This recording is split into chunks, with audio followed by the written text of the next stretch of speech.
Hello and welcome back.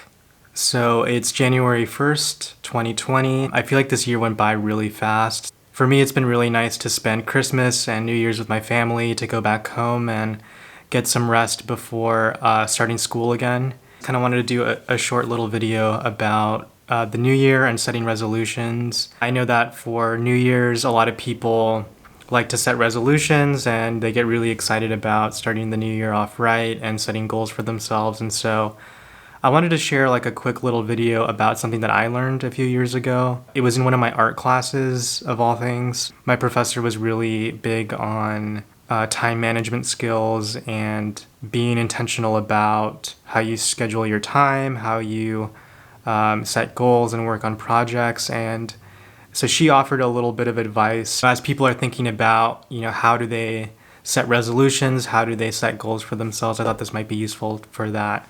And so basically it's just a small little exercise. If you have like a journal or, a Post-it or a note card, just something to write down your goals for the short term, for the immediate, and then for long-term goals. It's just to help you stay on track and remember the things that you want to accomplish. So this teacher that I had was really big on writing things down, getting the ideas from like your brain and putting them on paper. It's sort of making them more concrete, and it'll help you remember it as you kind of go along, like living your day-to-day life. And so it kind of looks like this. So it's sort of just like, if you have a journal, that works as well, but I wrote it on a note card here. But basically it's just, you have your 1 month goals, and then you have like 1 year goals. You could even do like, and this is something that I do, is sort of like your goals for the day, like things you want to accomplish for the day or week. It's really how you want to structure it. But you could do like 1 year, you could even do like a 5-year goals. And so you basically just write them down. So like for mine, like for the next month, I want to like renew my passport.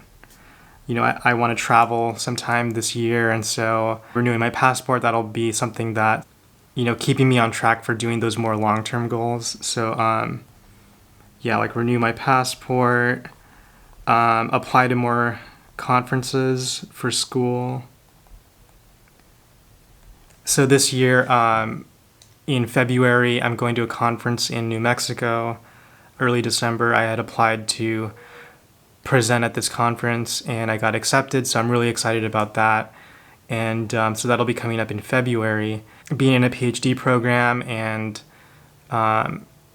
you want to be doing research, you want to be getting your work out there. And so one of my goals is to apply to more conferences for this year in terms of like my academic research.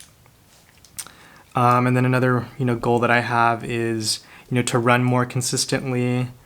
I still try to run every other day. Sometimes during the holidays, it's and before that in finals, you can kind of like forget, at least for me. I want to be more consistent with that. So those are like my 1 month goals, and those you can extend that to the year. I want to be more active. I want to be more attentive to my fitness. By writing it down and making it more concrete, it kind of will help you stay accountable for that. So yeah, you can just make like little bullet points, and it's just to help remind you of your goals. And you can stick this on your mirror, on your wall. If you have a schedule or a planner, that can go in there as well. If you have like a wall calendar, you can just like pin that up. That's something that I do. And those are like goals for the month. And then for the year, for myself, I had said I wanted to renew my passport. And so, I want to travel more, either for a conference or just like on my own for my own benefit.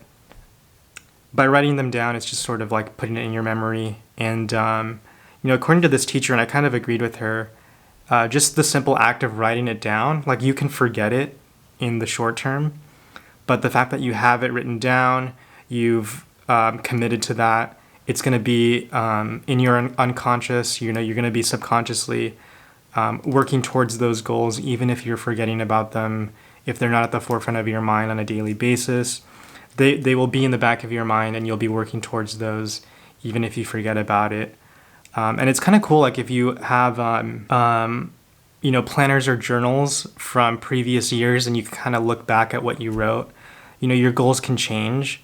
And so when you're doing like 5-year plans or 5-year goals, your goals can change over time. So it's not like something where once you write it down, like they're not going to change. It's flexible. It's up to you. It's totally it's totally up to you how you want to either structure it or write it down.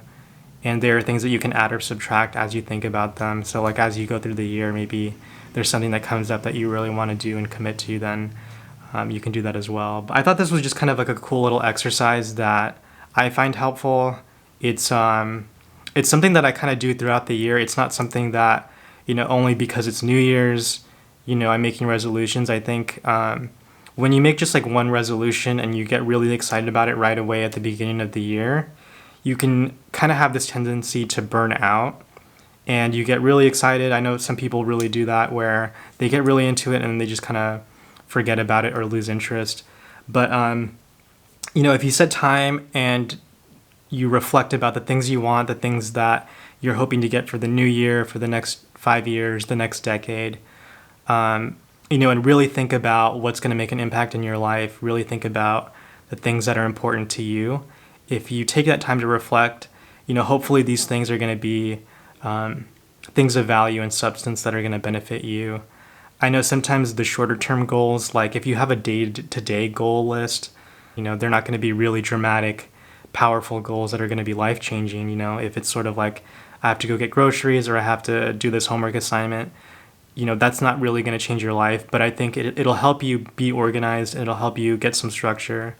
But by doing the year goals, the month goals, 5-year plans, you'll see the things that are important to you.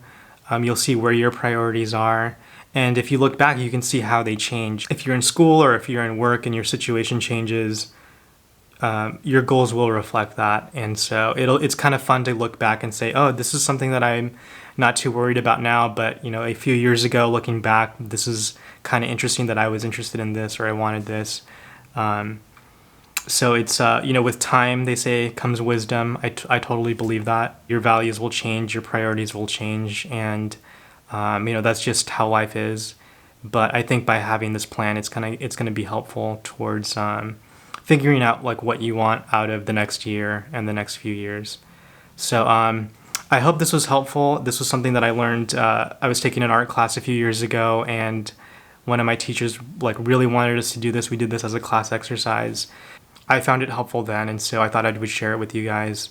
So as you're going into the new year, as you're looking about maybe doing some resolutions, I hope you give this a try, and maybe it's something that's going to help you as you think about your goals for the next year. Thank you for watching. I hope you had a good New Year's. I just wanted to wish everybody a happy New Year. I hope you all had a fun, safe holiday with friends or family. And if you enjoy the videos that I do, please like and subscribe. Yeah, I would appreciate it. So thank you so much, and I'll see you next time.